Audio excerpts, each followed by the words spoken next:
নমস্কার, আমি মৃগাঙ্ক। তো আজকে যে ভিডিওটা নিয়ে এসেছি আপনাদের কাছে, সেটা হচ্ছে একদমই অন্য ধরনের একটা দুঃখের বিষয়। যে আপনারা ভিডিওর আগে গিয়ে বুঝতে পারবেন যে দুঃখের বিষয় কেন এবং কি জন্য আমি ভিডিওটা বানালাম। তো যাই হোক, উনি মানে আমাকে বলেছিল, ওনার কাছে হাত দেখাতে গিয়েছিলাম, হাত দেখে আমার যে যে কথাগুলো বলেছিল একদম সঠিক বলেছিল। আমি এগুলো কিন্তু কখনোই অস্বীকার করব না।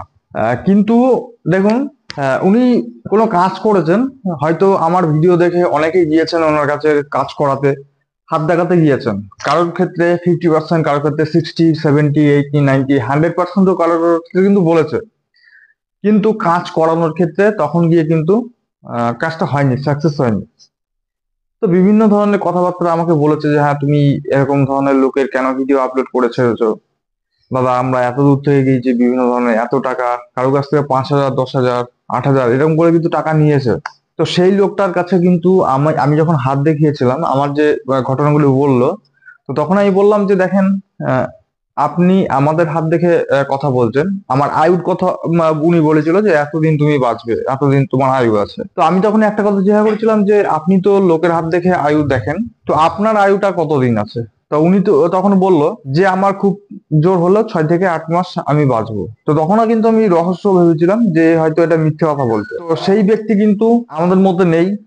তিনি গত 1 সপ্তাহ হলো কিন্তু এক্সপায়ার হয়েছে। তো যাই হোক, আমি ভিডিওটা একটু লেট হয়ে গেল আমার আপলোড দিতে, যেহেতু আমি ওনার কাছে নেই, আমি ওনার থেকে অনেক দূরে, আমি ডিস্ট্রিক্টের বাইরেই রয়েছি বলতে পারেন। তো যার জন্য আমি ভাবলাম যে মানে ওনার একটা যে ভিডিওটা আপলোড দেওয়ার দরকার, কারণ আপনারা অনেকেই ফোন করছেন, ফোন করে ওনার ঠিকানাটা চাচ্ছেন। তো উনি কিন্তু আমাদের মধ্যে নেই, উনি এক্সপায়ার হয়েছেন। এবং ওনার কথাটা কিন্তু সত্যি হলো যে 6 থেকে 8 মাস, আজ থেকে প্রায় 6-7 মাস আগে কিন্তু, বা 4-5 মাস আগে ওনার একটা ভিডিও আপলোড দেওয়া হয়েছিল। চাইলে আপনারা যারা দেখেননি তারা কিন্তু দেখে আসতে পারেন। হুম। আর না হলে পরে আমি এই ভিডিওর কিছুটা ভিডিও ক্লিপ আপনাদেরকে চালিয়ে দেখাচ্ছি, আপনারা দেখলে বুঝতে পারবেন যে উনি আমার সঙ্গে কি কি কথা বলেছিল। যে আমার কি বারে জন্ম, এবং জমি কেনার জন্য কথাবার্তা হচ্ছে, ঘর হবে কিনা, বাচ্চা কটা রয়েছে, বিভিন্ন ধরনের কথাবার্তা বলেছিল। এবং যে কথাগুলো হচ্ছে সোশ্যাল মিডিয়ায় আপলোড করা আমার উচিত হবে না বলে ওই জন্য সেখান থেকে কাটিং করা ছিল। তো যাই হোক, ভিডিওটা একবার দেখুন। বলছি আপনার নামটা জানা যাবে? আমার নাম নিত্যগোপাল দাস। হুম। আর সাধুর নাম কিন্তু নিত্যগোপাল গিরি। আপনি কন্টিনিউ এখানে থাকেন, হ্যাঁ, তাই তো? থাকি। আচ্ছা, এখানে কি করেন, মানে ধ্যানই করেন? ধ্যানই করি, কিন্তু কাজ সময়তে কিন্তু গ্রামগঞ্জে যাই, কিন্তু একটু পয়সার জন্য, যে কোনো জিনিস জন্য হাত মাত দেখে তো অনেক মানুষ ভক্তবৃন্দ হুম। তারা কিন্তু চিন্তা করে, কিন্তু সাধু আসলে না কেন। আচ্ছা, আমি যদি আপনার কাছে হাত দেখাই, তাহলে হুম। হাত দেখিয়ে আপনি বলতে পারবেন যে হ্যাঁ। আমার মানে পেছনে কি ছিল? হ্যাঁ, সামনে কি আসছে, পেছনে কি ছিল, কি হয়ে গিয়েছে, হুম, হুম। তাও বলা যাবে। আচ্ছা, প্রিয় দর্শক বন্ধুরা, আমি মানে আপনাদের দিব্যি দিয়ে বলছি, যদি একদম সঠিক বলতে পারে তাহলে আপনাদের সঙ্গে শেয়ার করবো। এবার তাহলে আমি একটা হাতটা দেখে দেবেন আমার? হ্যাঁ, বলেন। 75 বছর আয়ু, বেরোতে আঘাত ছিল, একবার অ্যাক্সিডেন্ট বেঁচে গেছেন আপনি। হ্যাঁ, একদম সঠিক, একদম সঠিক। এই কিন্তু কি অ্যাক্সিডেন্ট ছিল বিরাট। হ্যাঁ, কর 3টি, 1, 2, 3। হ্যাঁ। এই জিনিসটা বেশি কিন্তু কোথায় চলে গেছে, বাবার আশীর্বাদ কিন্তু ছিল, ভাগ্যস্থান, প্রবল ক্ষমতা। হুম। স্কুলে বিদ্যা ছিল 12 ক্লাস, হুম। 14 ক্লাস কৃষি পড়েছো। না, 12। 12 ক্লাস। হুম। বৃহস্পতি সহায় আছে, বৃহস্পতি গুরুবল, অনেক ক্ষমতা আছে। কোনো মাইকে আপন ভাবতেন, হ্যাঁ, অবশ্যই। বুদ্ধি খাটাচ্ছেন, বুদ্ধি প্রবল ক্ষমতা। এটা নটারি ভাগ্য ছিল, সে নটারিটা কিন্তু ফেল হয়ে গেল। বংশালো ঘরের ছেলি, খুব ভালো ঘরের ছেলি, ভাই বোন 2, 3টি। হ্যাঁ, 3টে, একজন মারা গিয়েছে। বুঝতে 3টি পাওয়া যাচ্ছে, একটা ক্ষতি। মোটরসাইকেল চাপো, না, মোটরসাইকেল আমি চালাইনি। পরে গাড়ি চাপো, হ্যাঁ, চাপে না। অ্যাক্সিডেন্টের যোগ আছে, তাই তো? হ্যাঁ, শুক্রিস্তান, হার্টের শক্তি, প্রবল ক্ষমতা আছে। 75 বছর আয়ু, আয়ু কিন্তু বাড়বে, কিন্তু বাবার আশীর্বাদের জন্য, মার আশীর্বাদের জন্য। বুদ্ধি সহজে কারোর সঙ্গে মেশে না, নিজের বুদ্ধি চলছো, তাও কিন্তু তুমি কিন্তু পেটে করো না, এখন নাচ গান করো। না, আমি এই ইউটিউবে ভিডিও টিডিও করি। সেই কথা বলছি। হ্যাঁ, হ্যাঁ। এবার জন্ম মঙ্গলবার, 1, 2, নাম কি? আমার নাম মৃগাঙ্ক গোস্বামী। বেগম গোস্বামী। মঙ্গলবার, বুধবার। জানাস তোমার জন্ম? হ্যাঁ। একটু ভুল হয়েছে। নাম কটা? আমার নাম দুটো। গর্ভবতী নাম কি? গর্ভবতী বলতে গর্ভবতী মানে তোর মা জন্ম হইল কিন্তু বাবা রেখেছিল মৃগাঙ্ক, আর দাদু রেখেছিল হচ্ছে বিশ্বজিৎ। বৃহস্পতিবার জন্ম সকালে। হ্যাঁ, বিশ্বজিৎ। বৃহস্পতিবার কিন্তু সকালবেলা জন্ম। একদম রাইট, প্রিয় দর্শক বন্ধুরা, ওই জন্য আমি অসীম ক্ষমতা পাওয়া যাচ্ছে। হুম। লক্ষ্মীবারে জন্ম, প্রবল আছে জিনিসটা, অসীম ক্ষমতা আছে। ঈশান কোণ কিন্তু সময় সময় একটু দুর্বল যায়, কিন্তু দক্ষিণ কোণ ভালো আছে। উত্তর কোণ ভালো আছে, পূর্ব কোণ লক্ষ্মী সোনা, কিন্তু তার ভেতরে কর্মযোগ কিন্তু কিছু সামনে ভালো আসছে। বৃহস্পতিবারের জন্ম, হ্যাঁ বৃহস্পতিবার, একদম রাইট রাইট। এই নাভির সঙ্গে কিন্তু কবে হাতে দিয়েছো? আমি এই তো মাস 3 হলো। এই নাভির সঙ্গে হাতে দিয়েছো, জ্যান্ত কিন্তু মরো না। লেবুর রসে দিলে চলবে, লেবুর রসে দিয়ে দেখবা কাঁসার চলে নাই, ইন্টারেস্ট হুম। চলবে। একটু টেনশন চল তোমার, অর্থ কোটি টাকা পয়সা, হ্যাঁ একটু টেনশন রয়েছে। তুমি কোম্পানি কিন্তু যে কোনো কিন্তু একটা কর্মযোগ পাইতে পারো। আমি কোম্পানিতে জব করতাম। মঙ্গলবার অসীম ক্ষমতা, সোমবার ভালো, চন্দ্রস্থান মাঝে মাঝে মনে মনে রাগ হয়, প্রকাশ করতে পারে না। 11 বছর জলে ফাটা ছিল, হ্যাঁ গিয়েছিল আমাদের ওই নদীতে। একজনও বাঁচিল, হ্যাঁ একটা নাকি তোমাকে বাঁচিল একটা লোক বলতে আমার দিদিমা। না। কোনোদিন সাপ মারবা না তুমি, সাপের হাতে তোমার আঘাত নেই। না একবার দেখে দিয়ে মেরিছো। একবার সে ছোটবেলায় তো ভুল করে মেরেছিলাম, মানে পুকুরে স্নান করতে গিয়ে তার জল ঢোড়া কিন্তু সাপ ছিল। জল ঢোড়ো অন্য সব না, মানে এমনি কোনো ক্ষতি নেই তো? না যেখান যা যাও জয় করে আসবা। বলছি আমার মানে আমি কি বাড়ি ঘর করতে পারবো? তুই বাড়ি ঘর দর কিন্তু করে ফেললি, বাড়ির জমি আছে, তাছাড়া একটা জমি নিয়ে কথা চলছে। আচ্ছা বাড়ি কি করতে পারবো? জমি তো নিলাম, বাড়ি কি করতে পারবো যেটা? বাড়ি হয়ে যাবে এই সালের ভেতরই। এই বছরেই? হ্যাঁ, আমার আর বকের হবে না। আমি এই বিষয়ে- 1 মিনিট। তো আপনারা দেখলেন এই সেই সাধু বাবা, যে সাধু বাবা কিন্তু আমার ভবিষ্যৎবাণী করেছিল এবং পরে গিয়ে আমি জিজ্ঞাসা করেছিলাম যে আপনার আয়ু কতদিন। তো উনি তখন বলেছিল যে আমার 6 থেকে 8 মাস আমি আর বাঁচবো। এখানে বড় সত্য হলো যেটা, যে উনি আমাকে বলেছিল যে বাবা আমি খুব গরিব, আমাকে আহ, অনেকেই গুরুত্ব দেয় না, আমি যেহেতু ড্রিঙ্ক করি, তো তোমার ভিডিও দেখে কি ক্লায়েন্ট আসবে? তো আমি বলেছিলাম হ্যাঁ অবশ্যই আসবে, আপনি যদি সততার সঙ্গে কাজ করেন তো অবশ্যই আসবে।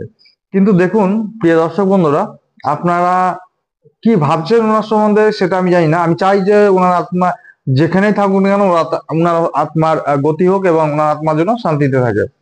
এবং একজন মৃত ব্যক্তি সম্বন্ধে আমার এগুলো মানে চর্চা করা উচিত না, কিন্তু তাও একটা ধ্রুব সত্য আপনাদেরকে বলে রাখি যে উনি কিন্তু বলেছিল যে এখানে কিন্তু আমার কিছু টাকা পয়সার দরকার।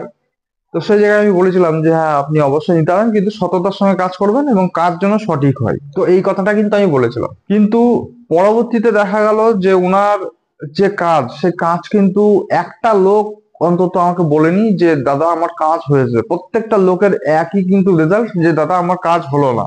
কিন্তু হাত দেখে ঠিক বলেছিল, বললাম যে এরকম ঠিক ঠিক কথা বলেছিল। তো এখন বোঝা যাচ্ছে যে, তার আগে বলে রাখি আমি কিন্তু মানে ওনার বাড়ির চারি সাইডে বা যারা আগে ওনার কাছে দেখাতো তাদের কিন্তু কাছে গিয়ে আমি শুনেছি যে ওনার কাজ হয় বা কি হয় না, সেগুলো কিন্তু রিপোর্ট খুব ভালো।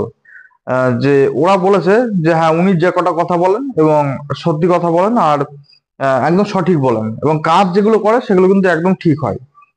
তো সেই হিসাবে ওনাকে প্রচন্ড আমার উপরে বিশ্বাস ছিল এবং ওনার প্রতি আমার বিশ্বাস ছিল, যার জন্য ওনার ভিডিওটা আমি আপলোড দিলাম এবং হচ্ছে আপনাদেরকে বলেছিলাম যে ওনার কাছে যেতে।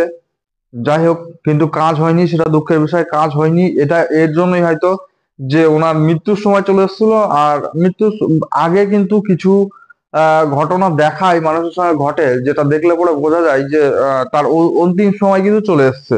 এই আমার লাইফে দুজন ব্যক্তিকে দেখলাম যে বলে কয়ে কিন্তু মারা গেল। একজন ছিল সোনাই পাহাড়ি, যিনি একজন বড় তান্ত্রিক ছিলেন। তিনি মরার আগে 1 সপ্তাহ আগে তিনি বলেছিলেন দুর্গাপুজোর আগে যে আমি দশমীর দিনকে চলে যাব তোমাদের ছেড়ে। তো দশমীর দিনকে উনি জলে ডুবে মারা যান। আর এই একজন ব্যক্তি দেখলাম যে 6 থেকে 8 মাসের মধ্যে ইনি মারা যাবে, আমি কিন্তু সিরিয়াস নিয়েছিলাম না, তো সেই কিন্তু মারাই গেল। আবার অনেকে অনেকে কমেন্ট করেন যে দাদা আপনি পয়সা নেন, পয়সা নিয়ে ভিডিও করেন না। আমি কারো কাছ থেকে পয়সা নিই না, আমার যার ভালো লাগে তার ভিডিও আমি আপলোড করি। এখানে মানে অনেক বড় বড় তান্ত্রিক রয়েছে যারা আমাকে অলরেডি কিন্তু টাকার জন্য অফার করছে ভিডিও শুট করার জন্য, যদিও আমার চ্যানেল অতটা বড় না, কিন্তু তাও কিন্তু আমি আপলোড দিই না। আমি চাই যে মানে একদম গ্রামে যেগুলো লুকিয়ে আছে সেইগুলোকে ফোটানোর। এবার তার মধ্যে থেকে একজনের না একজনের সঠিক বেরোবেই, কারণ 100 জনের মধ্যে একজনা থাকবেই, বুঝতে পারলেন? তো সেইটা নিয়ে আমি মানে আপনাদের কাছে ছড়াতে চাই। এরকম না যে হজো ভিডিও ছেড়ে দিলাম তারপরে তার সঙ্গে দেখা করলাম, এটা না। আপনি যখনই কিছু খোঁজার চেষ্টা করবেন তখনই কিন্তু আপনার সামনে একজনা যে থাকবে এরকম কোনো ব্যাপার না, অনেক জনাই থাকবে যে কোনো বিষয়ে আপনি যদি বলেন। তো আমার টার্গেটটা আছে যারা সোশ্যাল মিডিয়ায় অ্যাক্টিভ নেই, যারা লোকে চেনে না, দেশের মানে মধ্যে লুকিয়ে রয়েছে, তাদেরকে আপনার খুলে দেওয়া, তাদের যে রাস্তাটা, সেই রাস্তাটা আপনাদের মানে কিভাবে তাদের কাছে পৌঁছাবেন, এবং হতে পারে সেখানে সে কাজ নাও করতে পারে, কিন্তু দেখেন যদি আমি 1000টা তান্ত্রিকের ভিডিও আপলোড করি তার মধ্যে একটা শিওর না, মানে জেনুইন একটা কিন্তু তান্ত্রিক থাকবেই, এটা একদম বাস্তব। তো এটা টার্গেট হচ্ছে আমার এইটাই। যেরকম আপনাকে বলে রাখি যে একজনা তান্ত্রিক আছে যে হচ্ছে শিবু ঠাকুর, প্রফেসর শিবু ঠাকুর, যিনি হচ্ছে একজন সাধক। উনি তো কোনো রকম ভাবে রাজি না ভিডিও আপলোড করার জন্য। ওনার কি বলবো, ওনার মানে একটা জায়গায় আমার বেঁধে যায়, সেটা হচ্ছে যে ওনার যে ভিজিট এবং কাজ করার দক্ষিণা কিন্তু প্রচুর, যার জন্য কিন্তু আমি আরো কিছু খোঁজে রয়েছি যে যারা তান্ত্রিক অরিজিনাল, যারা জেনুইন তান্ত্রিক, কাজ হয় যাদের দ্বারা, তাদের দ্বারা। কিন্তু ঘটনা হচ্ছে যে আপনারা শুধু ওই উল্টো পাল্টা কমেন্ট করেন যে আপনি পয়সা নিয়ে শুধু আলতু ফালতু লোকগুলোকে প্রমোট করেন। না, এটা না, ধারণা এটা না যে আমি ভিডিও আপলোড করলেই আপনাকে তার কাছে গিয়ে কাজ করাতে হবে, এরকম কোনো ব্যাপার না। আগে আমাকে দেখতে দেন যে সেই লোকটা কতটা ভালো কাজ করছে, আমার কাছে ফোন করেন, আমার কাছে ফোন করে আপনারা জিজ্ঞাসা করেন। এবার আপনারা অনেকে মনে করেন যে আমি হয়তো পয়সা খাই, না, আমি কারোর কাছ থেকে পয়সা খাই না। পরিষ্কার কথা শোনেন, হ্যাঁ, যাদের ভিডিও করে দিই তারপরে যারা কাজ করাতে যায় তো তাদের থেকে কিন্তু আমাকে দেওয়ার জন্য চেষ্টা করে, কিন্তু আমি রাখি না। পরিষ্কার কথা, আমি পরিষ্কার বলে দিই যে আমার লাগবে না, আপনি সঠিকভাবে কাজ করান। দুই একটা কাজ করলে পরে তখন যদি জেনুইন মানে কাজটা সাকসেস হয় তখন কিন্তু ওনার কাছে আমি নিজে থেকেই কাজ দিই, বুঝতে পারলেন না? কারণ আমার কাছে অনেকে ফোন করে, এবার অনেকে ভাবেন যে ওই তান্ত্রিকদের সঙ্গে যোগাযোগ, আপনার সঙ্গে যোগাযোগ করে আগে টাকা খাবেন আপনি, তারপরে না, এরকমটা মোটেও না, বুঝতে পারলেন? এখানে কিছু প্রেশার থাকে। তো আপনারা উল্টো পাল্টা এরকম ধরনের কমেন্ট কিছু করবেন না। আর একটা যেটা আমি বলছি, আর একজন তান্ত্রিক আছে যেটা হচ্ছে ভালো কাজ করে নিঃসন্দেহে। মেয়েটা হচ্ছে আপনার একটু বয়সে কমই আছে, 25-26 বছর বয়স, যেটা হচ্ছে অঘরী পারমিতা। উনি ভালো কাজ করেন, কিন্তু ওনার কাছে গেলেও কিন্তু আপনার মিনিমাম 15-20 হাজার টাকা নিয়ে যেতে হবে। যদিও বা আমি দেখেছি যে আপনার ও মানে উনি হচ্ছে অল্প পয়সায় কাজ করে দেয়, এমন এমন কিছু কাজ আছে এমনি করে দেয়, তবে সেটা হচ্ছে যে মানে আপনার পরিস্থিতির উপরে বেস করে। তো এই দুটো তান্ত্রিক আমার নজরে এখন বেস্ট আছে। আর একটা ছিল যেটা হচ্ছে মায়াং তান্ত্রিক, যার ঝাড়খণ্ডে বাড়ি।